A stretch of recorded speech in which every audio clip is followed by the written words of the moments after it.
हजरत उमर बिन अब्दुल अजीज Iraq में रहने वाली एक औरत थी। उस औरत का खामद फौत हो गया तो 5 बच्चियां यतीम थी। वो इराक से चली और जनाब उमर बिन अब्दुल अजीज के पास आई कि आप मेरी बच्चियों का वजीफा लगा दें। वो कहती है जब मैं पहुंची ना यहाँ तो अब तो इस्तकबाल आना जाना बड़े मामलात हैं। अब तो बच्ची की बारात आए और 5, 7, 10, 20 लोग दरवाजे पे खड़े ना हो तो बारात नाराज हो जाती है। कहते हमारा इस्तकबाल ही किसी ने नहीं किया। तो इस्तकबाल तो अब इस तरह है जिस तरह नशा नहीं होता, ये इस्तकबाल की हालत है, अमीरों से लेके गरीबों तक। मुझे पूछा ही नहीं किसी ने, कुर्सी नहीं दी, आगे नहीं बिठाया, ये वाला मामला है। और मैं मेरी तरह के लोग, नेक लोगों की बात नहीं करता। अब तो हम देखते हैं फलां मौलाना का इस्तकबाल हो रहा है, फलां के लिए लोग खड़े हो रहे हैं, नारे लग रहे हैं। और अब तो मैं देखता हूं ऐसे ऐसे हाथ लहराते हैं सूफी और दरवेश कहलाने वाले, जैसे सियासी लीडर लहराया करते। ये क्या तरीका हुआ? ये कौन सा तर्ज जिंदगी? मेरे नबी पाक सल्लल्लाहु अलैहि वसल्लम ने फरमाया जो ख्वाहिश करे कि मैं आऊं और लोग खड़े हों वो तो जहन्नमी है, तो दोज़खी है। सारे वही तरीके हम इख्तियार करते जा रहे हैं, वही प्रोटोकॉल है हर जगह। वो लोग जिनके दरवाजे खुले होने चाहिए थे वहां भी हर वक्त के लिए मामला तय हो गए। याद रखें मेरे नबी पाक अलैहिस्सलातु सलाम ने जो तालीमात दी, हज़रत उमर बिन अब्दुल अजीज रहमतुल्लाह ताला अलैह। औरत कहती है मैं पहुंच गई, मैंने लोगों से पूछा घर कहाँ है, तो कहा वो जहां बोरी लटक रही है ना बाहर, टाट का पर्दा लगा हुआ है, वो हज़रत उमर बिन अब्दुल अजीज का घर है। कहती है मैं दरवाजे पे दस्तक दी तो एक औरत ने दरवाजा खोला तो मुझे बीबी जान के अंदर बुलाया।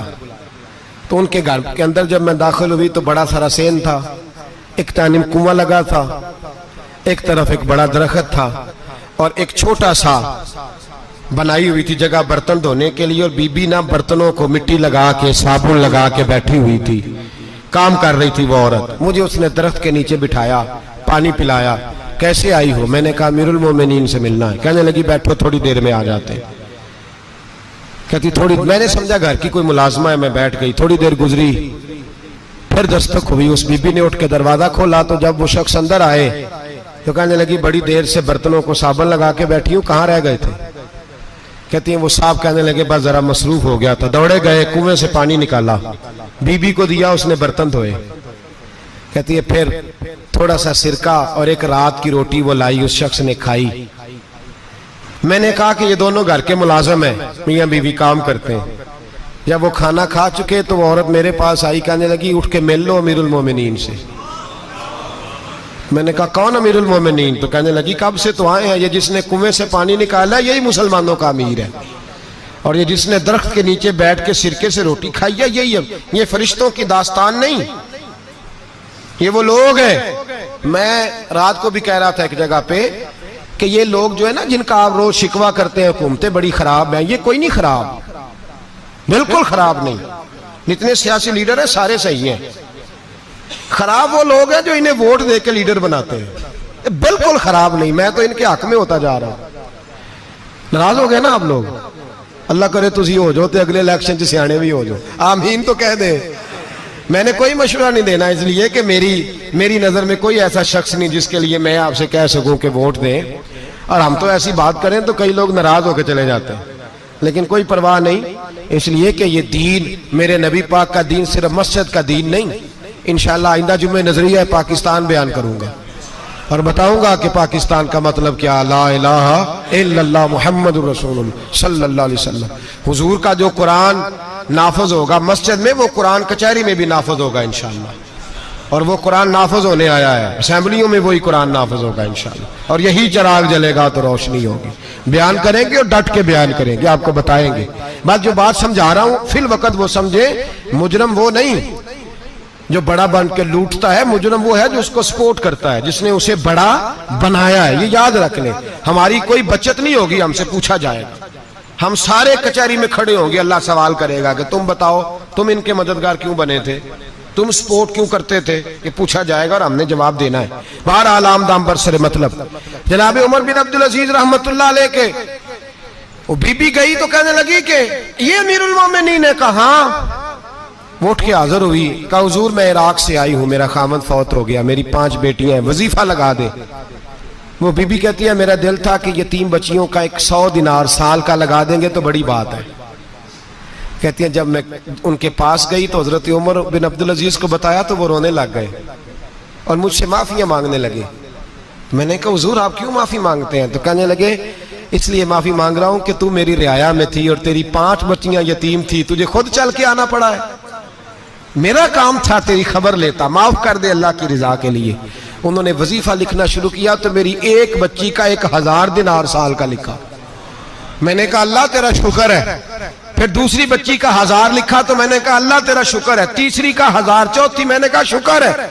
जब चौथी का लिखा तो मैंने कहा अल्लाह आपका इकबाल बुलंद करे, अल्लाह आपको हमेशा इसी तरह फलता फूलता रखे। कहते हैं जनाब उमर बिन अब्दुल अजीज ने कलम रख दिया, फरमाने लगे मैं 5वीं का वजीफा नहीं लिखूंगा, 4 बहनों से कहना बांट के इसे भी दे दे। कहा हुजूर क्यों?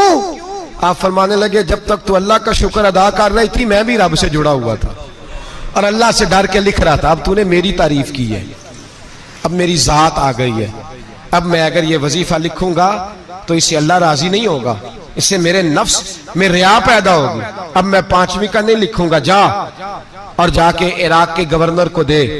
बीबी कहती है मैं घोड़े पे बैठी और मैं चंद दिनों के बाद इराक पहुंची। जब सवेरे आके मैंने वालिए इराक को रुका दिया तो वो चीख मार के रोया। मैंने कहा क्या हुआ? तो कहने लगा बीबी आज रात को हजरत उमर बिन अब्दुल अजीज का इंतकाल हो गया, फौत हो गए, तो इंतकाल कर गए। कहती मैं भी तड़प के रोई। मैंने कहा मेरी यतीम बच्चियों का क्या बनेगा? तो वो गवर्नर कहने लगा तेरे वजीफे जारी रहेंगे, तुझे मिलते रहेंगे। तो कहने लगी कैसे? कहने लगा मैं अगर तो गवर्नर रहा तो तेरा वजीफा जारी रहेगा और अगर गवर्नरी से उतर भी गया तो मैं जाती तौर पे मालदार हूं, फिर भी तेरी बच्चियों के माहाना पैसे पहुंचते रहेंगे। मैंने कहा तू क्यों देगा? कहती है वो रो पड़ा। कहने लगा अगर अमीर हजरत उमर बिन अब्दुल अजीज जैसे हो तो फिर अल्लाह गवर्नरों के दिलों में भी रहम डाल दिया करता है, फिर मेरे जैसे लोगों को भी वो बदल देता है। हजरत उमर बिन अब्दुल अजीज घर आए, 3 बेटियां थी। एक को आवाज दी, वो आई तो उसने मुंह पे हाथ रखा है। दूसरी को आवाज दी, वो आई तो मुंह पे हाथ रखा है। तीसरी को आवाज दी तो मुंह पे हाथ रखा है। आपने अपनी बीवी से कहा कि ये बच्चियां मुंह पे हाथ क्यों तीनों ने रखा हुआ, क्या बात है? तो बीबी रो पड़ी, कहने लगी 4 दिन हो गए मेरी बेटियां प्यास से रोटी खा रही हैं, 4 दिन हो गए, उनके मुंह से बदबू आती है इसलिए वो आपके सामने आती हैं तो मुंह पे हाथ रख लेती हैं 4 दिनों से। बीबी रो रही है। हजरत उमर जलाल में आ गए। आप फरमाने लगे तू ये रो रही है, तू रोई है, तूने मेरे घर में रह के अल्लाह की नाशुक्री की है, तू शुक्र अदा नहीं करती कि 3 वक्त प्याज और रोटी तुझे घर की 4 दीवारी के अंदर मिल जाता? रो रही है और मैं आ मेरे साथ बाहर निकल, तुझे वो लोग दिखाऊं जो झोपड़ियों में रहते हैं और मांग के खाते हैं, आ तुझे दिखाऊं। इतनी नाशुक्री कि घर के अंदर प्याज पहुंच रहा है, रोटी पहुंच रही है और तू कहती है मेरी बेटियां प्याज से खाती हैं, शुक्र कर फाके नहीं काटने पड़े। फिर अगले लफ्ज कहे तो रो पड़े। फरमाने लगे मैंने तो मुस्तफा के वो हालात भी सुने हैं जिसमें कई दिन बीबी फातिमा ने फाके किए। तू घर के अंदर प्याज पहुंच रहा है, तू अभी भी सादगी, आजजी और कनात नेमत थी इन लोगों की। हमारे यहाँ रोज शिकवा है, किस बात का? गाड़ी कोई नहीं। रोज रोना है, किस बात का? बंगला कोई नहीं। रोज रोना है, किस बात का? बैंक बैलेंस कोई नहीं। 10 जोड़े क्यों नहीं ईद पे आए? और ये सिर्फ औरतों का मसला नहीं, हमारे अंदर भी ये बात बदर्जे औला।